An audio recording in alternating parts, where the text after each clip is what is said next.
week on this show, a guest shocked the table by arguing in part that slavery in America can't just be blamed on one race, and that museums put too much focus on the role of white people who participated in that terrible institution. And now tonight, that same argument is being pushed by the President of the United States.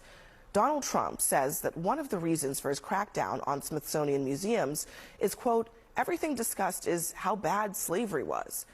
What we try to do on this program is create a platform for discussion and debate that reflects the very real differences that exist in this country. It's what echo chambers in our society fail to do, frankly. But on this topic, it's important to say objectively, slavery was indeed bad. It was evil, the nation's original sin. And it is impossible to understand the true history of this country without fully grappling with slavery's impact. Simply because of their birthplace and the color of their skin, the bodies and spirits of black men, women, and children were exploited for profit and power. They were forced onto ships, bound by shackles and collars that ripped off their skin. One older man described it as iron entering our souls. Some chose to jump into the waters infested with sharks rather than feel that iron. Now, once they arrived on this very soil, they were forced to work by way of the whip, despite being starved, sleep-deprived, threatened, tortured, physically and psychologically. They were auctioned off, humiliated, fearful, and separated from their families and their children. Black women and girls were raped and sexually assaulted. Many were brutally murdered and mutilated. Now, this endured for decades, centuries. And even in the places where slavery was not legal, institutions from our banks to universities were built on enslaved labor in both the North and in the South. And for many of the white Americans who did not personally own slaves, they benefited from a caste system that concentrated wealth and political power in their hands. So, when we acknowledge the existence of black people who operated George Washington's Mount Vernon or the black hands that built the White House, we are acknowledging the existence, the perseverance, and the contributions of the souls that white supremacy sought to erase. Those people built families, they developed a culture, they were the keepers of the faith, cultivators of community.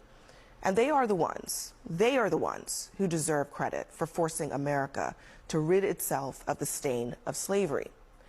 Now, all of this information, these stories are from the Smithsonian's African American History Museum. And I share this not as a lecture for you, but as a lesson.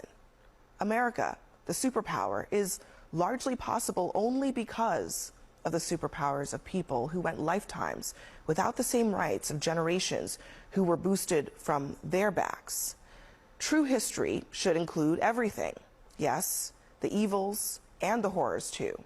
And museums are supposed to be places that protect those stories, the images, the lessons, the very things that inform so much of our current state of our republic, from racism to poverty. No matter how painful, or in the president's words, how horrible the lesson. Now, just listen to one formerly enslaved man describe what slavery is like in his own words. You know what I'd rather do? If I thought that I'd ever be a slave again, I'd take a gun and just end it all right away. Because you're nothing but a dog. You're not a thing but a dog. President Trump is taking issue with how slavery is depicted at museums here in the nation's capital. But it is a far different tone than he struck 8 years ago when he first came to the White House. It's a new, beautiful Smithsonian museum that serves as a shining example of African Americans' incredible contributions to our culture, our society, and our history. Now, that was back in February 2017, about 1 month after he came into office, when he spoke glowingly about the Smithsonian and its historic presentation of America's original sin. It also tells of the great struggle for freedom and equality that prevailed against the sins of slavery and the injustice of discrimination.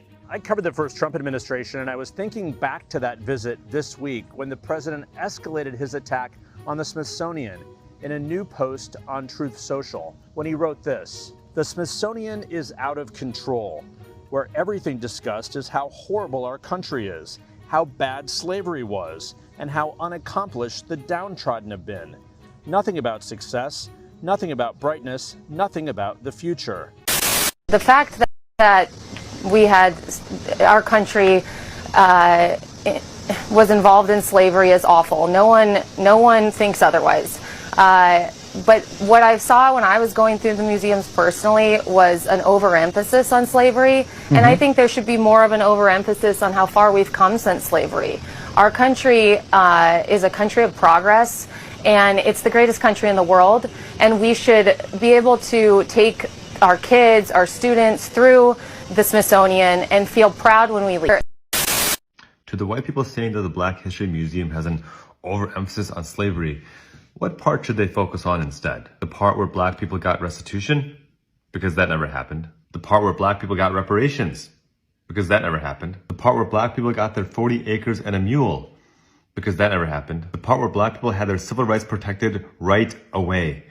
Because that never happened either. In fact, it took until 1965, and even then, those civil rights are slowly being stripped away case by case. If you don't like that a museum about black history focuses on the countless ways that white people in power have stripped away basic humanity from black people for 400 years, here is an idea. Stop suppressing basic humanity for black people, pay restitution, pay reparations, protect civil rights, and dismantle the white supremacist infrastructure that sustains to this day from the legacy of slavery. You don't get to violently enforce 400 years of white supremacist policies, profit off of them, make generational wealth out of them, sustain power from them, and then look in the mirror and get offended by what you see.